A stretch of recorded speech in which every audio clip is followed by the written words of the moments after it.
পূজনীয় স্বামী বিরজানন্দজি মহারাজ বলছেন, সাধকের এক এক সময় এমন হয় যে মন একঘেয়ে হয়ে যাচ্ছে, মনে ভাব আসছে না, জপ ধ্যান ভালো লাগছে না, অথবা কুচিন্তা কুপ্রবৃত্তির দিকে মনের প্রবল গতি হচ্ছে, চেষ্টা করেও তাকে কিছুতেই সামলানো যাচ্ছে না।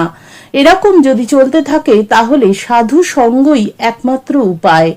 তাদের পবিত্র সংস্পর্শে আসলে, তাদের দর্শনে স্পর্শনে, তাদের সেবায় তাদের সত্তা ও ভগবত ভাব অন্তরে সঞ্চারিত হয় ও প্রেরণা এনে দেয়।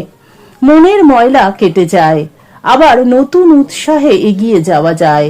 সাধু সঙ্গের উপায় না থাকলে সৎ শাস্ত্রপাঠ, সৎ আলোচনা, ব্যাকুল হয়ে ভগবানের কাছে প্রার্থনা, ভালো লাগুক বা না লাগুক তার নাম জপ করে যাব, এই দৃঢ় সংকল্প ও মনে জোর আনতে হয়।